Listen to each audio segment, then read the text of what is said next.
Don't cross Duck. Thomas had gone to the works to be mended, so the Fat Controller asked Duck to look after the branch line. Duck was delighted. It was a nice change, and he got along swimmingly with the coaches. Percy was happy to see him again, and although Toby was grateful for the help, he found Duck to be rather opinionated. One morning, Toby was bringing trucks from the quarry. Bertie was approaching the road crossing, but to Toby's horror, he wasn't slowing down. The brakes came on, and both engine and bus shut their eyes. They just missed each other. When they met at the station, Bertie was most apologetic. "I'm sorry, Toby," he sighed.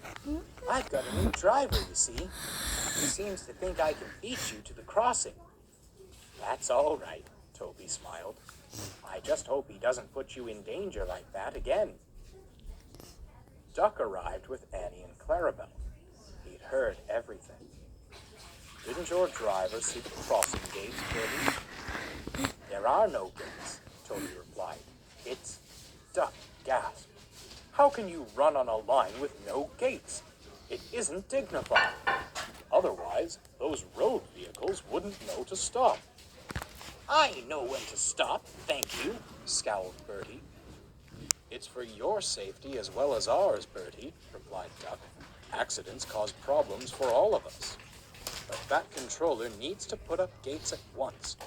You should have asked him to do so ages ago." Toby and Bertie said no more. "I don't believe it, Percy," said Duck. "I never thought Toby would be foolish enough to run on an unsafe line." "The line is safer because Toby runs on it," replied Percy. "His cow catchers and side plates work wonders. You needn't worry, Duck. If the Fat Controller thought gates were needed, he'd have put them up long ago." Duck was unconvinced. They were needed, in his opinion.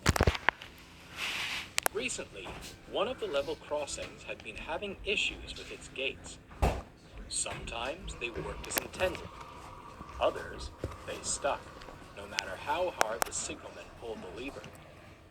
There hadn't been any accidents, only headaches from the delays, and the engines took great care when they approached. Unfortunately, no one had warned Duck. The next morning, Duck was puffing happily along. The coaches sang quietly to each other, and Duck was pleased with himself. He passed a level crossing, its gates keeping traffic at bay.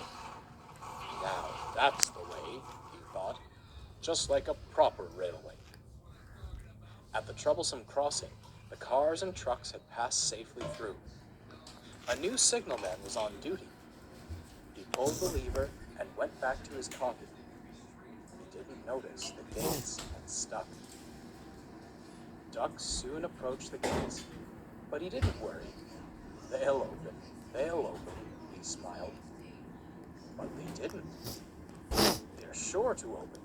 They have to. Still, the gate stayed shut, and Duck was getting closer and closer. "Stop!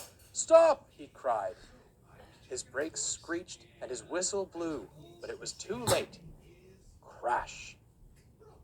Duck sat on the crossing, remnants of the gate clinging to his front. "Oh dear," he blushed. There wasn't time to examine him. Traffic was building on either side of the crossing.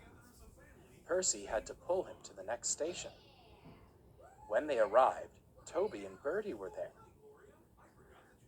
"Toby," asked Bertie, innocently, "who's that?" "It's Duck," replied Toby, "though it seems he can't decide between pulling a train and being a crossing guard." "Whatever he's doing, it doesn't look very safe to me." They laughed as Bertie roared away with his passengers. Duck blushed once again and looked at his buffers, decorated by the broken gate. He wouldn't be making any remarks about safety for quite some time.